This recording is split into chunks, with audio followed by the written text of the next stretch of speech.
Hello everyone, welcome to Sumalatha on YouTube channel. ఈ రోజు మనం ఈ వీడియోలో తెలుగు వ్యాకరణం గురించి నేర్చుకుంటున్నాం. తెలుగు వ్యాకరణం యొక్క ఇంట్రొడక్షన్ అనేది మనం ఈ వీడియోలో నేర్చుకుందాం. ఈ వీడియో నుంచి మనం ఖచ్చితంగా 1 మార్క్ 2 మార్క్స్ అనేవి గెయిన్ చేయొచ్చు ఫ్రెండ్స్. కాబట్టి అసలు స్కిప్ చేయకుండా మన వీడియోని ఫస్ట్ నుంచి లాస్ట్ వరకు చూడండి. అలాగే నా వీడియోస్ కనుక మీకు నచ్చినట్లయితే లైక్ చేయండి, షేర్ చేయండి. ఇలాంటి మరిన్ని వీడియోస్ కోసం మన ఛానల్ని సబ్స్క్రైబ్ చేసుకోండి. Thank you friends. ఇప్పుడు టాపిక్లోకి వెళ్ళినట్లయితే తెలుగు వ్యాకరణం. ఫస్ట్ మనం తెలుగులోని అక్షరాల గురించి నేర్చుకుందాం. అక్షరం, అక్షరాన్ని నక్షరం అని కూడా అంటారు. క్షరం అంటే నాశనం. క్షరం అంటే మీనింగ్ వచ్చేసి నాశనం. నాశనం లేనిదే అక్షరం. క్షరం అంటే నాశనం. అక్షరం అంటే నాశనం లేనిదే అక్షరం. ఏ భాషకైనా లిఖిత వాగ్రూపాలకు అక్షరాలు ప్రాణాధారాలు. ఏ భాష అయినా తీసుకోండి, హిందీ అయినా, ఇంగ్లీష్ అయినా, తెలుగు అయినా, రాయడానికైనా, మాట్లాడడానికైనా అక్షరాలు అనేవి ప్రాణాధారాలు. అంటే అక్షరాలు అనేవి ఖచ్చితంగా ఉంటేనే మనము రాయడానికి కానీ, మాట్లాడడానికి కానీ మాట్లాడే అవకాశం అనేది ఉంటుంది. ఆ విధంగానే తెలుగు భాషకు అక్షరాలు 56. తెలుగు భాషలో అక్షరాలు వచ్చేసి 56. తెలుగు భాషలోని అక్షరాలను ప్రధానంగా 3 భాగాలుగా విభజించారు. తెలుగు భాషలోని మొత్తం అక్షరాలు వచ్చేసి 56. ఈ 56ను 3 భాగాలుగా విభజించారు. అవి ఏంటివి అంటే అచ్చులు 16, ఉభయాక్షరాలు 3, హల్లులు 37. మొత్తం తెలుగు అక్షరాలు ఎన్ని? 56. ఈ తెలుగు అక్షరాలను 3 భాగాలుగా విభజించారు. అచ్చులు, హల్లులు, ఉభయాక్షరాలు. అచ్చులు ఏమో 16, ఉభయాక్షరాలు 3, హల్లులు 37. టోటల్ వచ్చేసి 56 అక్షరాలు. ఈ 56 అక్షరాలను ఈ విధంగా 3 భాగాలుగా విభజించారు. ఒకదాని గురించి ఒకటి నేర్చుకుందాం ఇప్పుడు. నెక్స్ట్ వచ్చేసి అచ్చులు. అచ్చులు అనేవి 16 అని నేర్చుకున్నాం. ఇవి ప్రాణాక్షరాలు మరియు స్వరములు. అచ్చులు అనేవి ఏంటివి? ప్రాణాక్షరములు మరియు స్వరములు. ఆ, ఆ, ఈ, ఉ, రు, లు, ఏ, ఐ, ఓ, ఔ, అహ. ఏంటివి? స్వతంత్రమైన ఉచ్చారణ కలిగి ఉండడం వల్ల వీటిని స్వరాలు అని అంటారు. అంటే వీటికి స్వతంత్రంగా ఉచ్చారణ అనేది ఉంటుంది కాబట్టి వీటిని మనం స్వరాలు అని అన్నాం. ఇప్పుడు హల్లు ఉత్పత్తికి ప్రాణాధానం చేస్తాయి కాబట్టి వీటిని ప్రాణాలు అన్నారు. ఒక హల్లు అనేది ఉత్పత్తి అవ్వడానికి ఈ అచ్చులు అనేవి ఉపయోగపడతాయి. కాబట్టి అచ్చులు అనేవి ఉండడం వల్లనే మనకు హల్లులు అనేవి ఉన్నాయి. కాబట్టి అచ్చులను ఏమంటాం మనం? ప్రాణాలు అని అంటారు. అనగా అచ్చుల సహాయం లేనిదే హల్లులకు పూర్తి రూపం ఉండదు. అచ్చు ఉన్నట్లయితేనే మనం హల్లు అనేది చెప్పవచ్చు. అచ్చులే లేకపోతే మనం హల్లులను పలకలేము. కాబట్టి హల్లులకు మెయిన్గా అచ్చులు అనేవి కావాలి. కాబట్టి అచ్చులు అనేవి ఏంటివి? ప్రాణాలు. ఒక అక్షరానికి అచ్చులు అనేవి మెయిన్ ఇంపార్టెంట్. చూడండి ఇక్కడ ఆ, ఈ, ఉ, రు, లు, ఏ, ఓ, ఐ, ఔ. ఇక చూసుకున్నట్లయితే ఇవన్నీ కూడా ఎన్ని ఉన్నాయి? 7. ఈ 7 అనేవి రస్వాచ్చులు. ఆ, ఈ, ఉ, లు, ఏ, ఓ అనేవి ఏంటివి? రస్వాచ్చులు. రస్వాచ్చులు అనేవి 7. ఇది కూడా చాలా చాలా ఇంపార్టెంట్ ఫ్రెండ్స్. అచ్చులు, దీర్ఘాచ్చులు, వక్రాలు గురించి ఖచ్చితంగా మనల్ని టెట్లో, డిఎస్సిలో ఖచ్చితంగా అడుగుతారు. ఏ చిన్న టాపిక్ కూడా మిస్ చేయకుండా అన్నీ నేర్చుకోవాలి ఫ్రెండ్స్. రస్వాచ్చులు వచ్చేసి 7. రస్వాచ్చులు 7. దీర్ఘాచ్చులు ఎన్ని? 7. రస్వాచ్చులు అంటే దీర్ఘం లేకుండా వచ్చేవి 7. దీర్ఘాచ్చులు అంటే దీర్ఘంతో పలికేటివి. ఆ, ఈ, ఉ, లు, ఏ, ఓ ఇవన్నీ కూడా ఏంటివి? దీర్ఘాచ్చులు. మిగిలిన మరి ఐ, ఔలు ఏంటివి అంటే వక్రతాలు. వక్రతాలు అనేవి ఏంటివి? 2. ఏ, ఓ ఏమంటామంటే వక్రాలు. ఇవి 4. వక్రాలు ఏమో 4, వక్రతాలు ఏమో 2. వక్రతాలు అనేవి ఐ, ఔలు. ఇవన్నీ కూడా దీర్ఘంతో పలికేంటివి ఏంటివి? దీర్ఘాచ్చులు. దీర్ఘం లేకుండా పలికే అచ్చులను రస్వాచ్చులు అంటారు. అచ్చులు మరియు భేదాల గురించి నేర్చుకుందాం. ఇవి 5 రకాలు. అచ్చులు ఎన్ని టైపు? అచ్చులు అనేవి మళ్ళీ 5 టైప్స్. అందులో ఫస్ట్ వచ్చేసి రస్వాచ్చులు. రస్వాచ్చులు అంటే ఒక మాత్ర లేదా రెప్పపాటు కాలంలో ఉచ్చరింపబడేవి. వీటికి దీర్ఘం అనేది ఉండదు. ఇవి 7. రస్వాచ్చులు అంటే ఏంటిది? ఒక ఏకమాత్ర కాలంలో, ఒక చిట్క కాలంలో పలికే వాటిని ఏమంటాం మనం?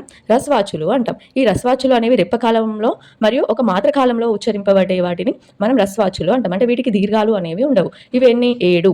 ఆ, ఈ, ఉ, రు, ఏ, ఓ, లు అనేవి ఏంటివి? రస్వాచ్చులు. నెక్స్ట్ వచ్చేసి దీర్ఘాచ్చులు. 2 మాత్రల కాలంలో ఉచ్చరింపబడేవి దీర్ఘాచ్చులు. ఇవి 7. రస్వాచ్చులు అనేవి ఏకమాత్ర కాలంలో, దీర్ఘాచ్చులు అనేవి 2 మాత్ర కాలంలో ఉచ్చరించబడేవి. అంటే ఇట్లనే ఉంది చూడండి ఫ్రెండ్స్. దీర్ఘాచ్చులు అంటే దీర్ఘంతో పలికేవి ఏంటివి? దీర్ఘాచ్చులు. ఆ, ఈ, ఉ, లు, ఏ, ఓ అనేవి దీర్ఘాచ్చులు అవుతాయి. నెక్స్ట్ వచ్చేసి ప్లుతాలు. 3 మాత్రల కాలంలో ఉచ్చరింపబడే వాటిని ప్లుతాలు అంటాం. ప్లుతాలు అంటే ఏంటిది? 3 మాత్రల కాలంలో, అంటే వీటిని పలకడానికి మనకు 3 మాత్రల సమయం అనేది పడుతుంది. ఇవి ఐ, ఔ. ప్లుతాలు అనేవి ఎన్ని రకాలు? 2 రకాలు. ఐ, ఔ. నెక్స్ట్ వచ్చేసి వక్రాలు. వక్రం అనగా వంకర అని అర్థం. వక్రం అంటే ఏంటిది? వంకర అని అర్థం. ఈ వక్రాలు అనేవి 2 రకాలు. హస్వవక్రములు, దీర్ఘవక్రములు. అంటే వక్రాలు అనేవి మళ్ళీ 2 రకాలు. ఏంటివి అవి? హస్వవక్రములు, దీర్ఘవక్రములు. హస్వవక్రములు అంటే ఏ, ఓ. దీర్ఘవక్రములు అంటే ఏ, ఓ. ఓ. మొత్తం వక్రాలు ఎన్ని? 4. మొత్తం వక్రాలు 4. మళ్ళీ ఈ వక్రాలలో 2 భాగాలు, హ్రస్వక్రములు, దీర్ఘవక్రములు. హ్రస్వక్రములు అంటే ఒత్తులు లేనివి ఏ ఓ, దీర్ఘవక్రములు అంటే ఏ ఓ. నెక్స్ట్ వచ్చేసి వక్రతాలు. మిక్కిలి వంకరగా ఉండే వాటిని వక్రతాలు అని అంటారు. ఇవి 2 రకాలు. వక్రతాలు అంటే ఏంటిది? మిక్కిలిగా వంకరగా ఉండే వాటిని ఏమంటాం మనం? వక్రతాలు అని అంటాం. ఇవి 2 రకాలు, ఐ ఔ. ఇది అచ్చులు ఫ్రెండ్స్. అచ్చులు అనేవి 5 రకాలు. ఒకటి రస్వాచ్చులు, దీర్ఘాచులు, ప్లుతాలు, వక్రాలు, వక్రతాలు. ఇవి చాలా చాలా ఇంపార్టెంట్ ఫ్రెండ్స్. అసలు స్కిప్ చేయకుండా మొత్తం వీడియోని చూడండి. నెక్స్ట్ వచ్చేసి అచ్చులు అయిపోయినాయి ఫ్రెండ్స్. హల్లులు. హల్లులు అనేవి 37 అని మనం నేర్చుకున్నాము. వీటిని వ్యంజనములు అని కూడా అంటారు. ఇవి ఏంటివి? వ్యంజనములు. కక్క గగ్గ ఇన్య చచ్చ జజ్జ ఇని టట్ట డడ్డ నా దత్త దద్ద నా బబ్బ బబ్బ మా యా రా లా వా శేష సాహ లా క్ష రా. ఈ రా అనేది ప్రస్తుతం వ్యవహారంలో లేదు. ఇవన్నీ కూడా ఏంటివి? హల్లులు. హల్లులు అనేవి ఎన్ని మనకు? 37. హల్లులు 37 అక్షరములు. కా నుండి హా వరకు గల అక్షరములను హల్లులు అంటారు. కా నుండి హా వరకు గల అక్షరములను ఏమంటాము? హల్లులు అంటాం. ఈ లా, క్ష, రా అనేవి ఏంటివి? ఉభయ అక్షరాలు. ఈ హల్లులు అచ్చుల సహాయం లేనిదే పలకబడవు. ఇంతకుముందు నేర్చుకున్నాం కదా, అచ్చులు అనేవి ప్రాణాధారాలు. అచ్చులు ఉంటేనే మనం హల్లులను పలకవచ్చు. హల్లులను పలకాలంటే మనకు ఖచ్చితంగా అచ్చులు అనేవి పలకడం రావాలి. హల్లులు ప్రధానంగా 3 రకాలు. హల్లులు అనేవి 37 అక్షరాలు. ఆ 37 అక్షరాలలో మళ్ళీ 3 రకాలుగా విభజించడం అయింది. వాటిని పరుషాలు, సరళాలు, స్థిరాలు అని అంటారు. ఫస్ట్ పరుషాలు అంటే కఠినంగా పలుకబడేవి పరుషాలు. వీటిని శ్వాసాలు అని అంటారు. పరుషాలు అంటే కఠినంగా పలకబడేవి ఏంటివి? పరుషాలు. వీటికి గల మరొక పేరు శ్వాసాలు. కచట తప అనేవి ఏంటివి? పరుషాలు. వీటిని కఠినంగా మనం ఉచ్చరింపజేస్తున్నాం కాబట్టి వీటిని ఏమంటాం? పరుషాలు. కఠినంగా ఉచ్చరింపబడేవి పరుషాలు, కచట తప. నెక్స్ట్ సరళాలు. ఇందులో ఉంది మీనింగ్ అనేది సరళంగా మాట్లాడేటివి, అంటే తేలికగా పలుకబడినవి ఏంటివి? సరళాలు. వీటిని నాదాలు అని కూడా అంటారు. ఇవి 6. సరళాలు ఎన్ని? 6.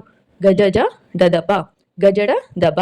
గజడ దబ అనేవి ఏంటివి? సరళాలు. కచట తప అనేవి పరుషాలు. నెక్స్ట్ వచ్చేసి స్థిరాలు. పరుష సరళాలు కాకుండా మిగిలినవి వ్యాకరణ కార్యం జరిగేటప్పుడు ఇవి స్థిరంగా ఉంటాయి. ఇవి 25. హల్లులు 3 రకాలు అనుకున్నాం. ఫస్ట్ పరుషాలు, సరళాలు. ఈ పరుషాలు, సరళాలు కాకుండా మిగిలిన అన్ని అక్షరాలు ఏమవుతాయి అంటే స్థిరాలు అంటారు. అవి ఏంటివి? ఇక్కడ నుంచి ఇక్కడికి ఉన్నాయి చూడండి. ఈ నుంచి హా వరకు గల అక్షరాలను ఏమంటాం మనం? స్థిరాలు అని అంటాం. అంటే పరుషాలు, సరళాలు కానివన్నీ కూడా స్థిరాలు. స్థిరాలు అనేవి 25, సరళాలు మరియు పరుషాలు అనేవి 6. పరుషాలు అంటే కఠినంగా మనం పలుకబడేవి పరుషాలు, కచట తప. సరళాలు అనేవి సరళంగా, గజడ దబ అనేవి సరళాలు. మళ్ళీ హల్లులు ఇతర భాగాలు. ఫస్ట్ వచ్చేసి స్పర్శాలు. కా నుండి మా వరకు గల వర్ణాలు. ఇవి దృఢమైన స్పర్శ గలవి. ఇవి 5 వర్గాలుగా విభజించారు. స్పర్శ. మళ్ళీ హల్లులలో ఇంకొన్ని భాగాలు ఉన్నాయి.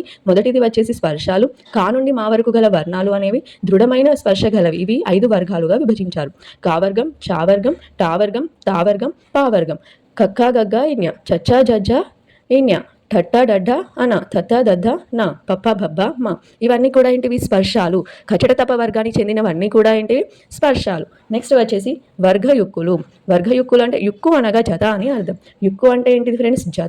జత అని అర్థం. యుక్కు అంటే జత అని అర్థం. వర్గ ద్వితీయ చతుర్థ అక్షరాలు. ఖ, ఘ, ఛ, ఝ, ఠ, ఢ, థ, ధ, ఫ, భ. ఇవన్నీ కూడా ఏంటివి? వర్గయుక్కులు. నెక్స్ట్ వచ్చేసి అనునాసికాలు. ఇవి హల్లులలోని ఇతర భాగాలు మరియు అచ్చులలోని ఇతర భాగాలు అనేవి చాలా చాలా ఇంపార్టెంట్ ఫ్రెండ్స్. అస్సలు నెగ్లెక్ట్ చేయొద్దు. అనునాసికాలు. ముక్కు సహాయంతో ఉచ్చరింపబడే వాటిని అనునాసికాలు అంటాం. ఇవి 5. జ్ఞ, ఇన్య, నా, న, మా. ఇవన్నీ కూడా ఏంటివి? మనం ముక్కు సహాయంతో పలికేవి. ముక్కు సహాయంతో పలికే వాటిని మనం అనునాసికాలు అంటాము. ఈ అనునాసికాలు అనేవి 5. జ్ఞ, ఇన్య, అన, నా, మా.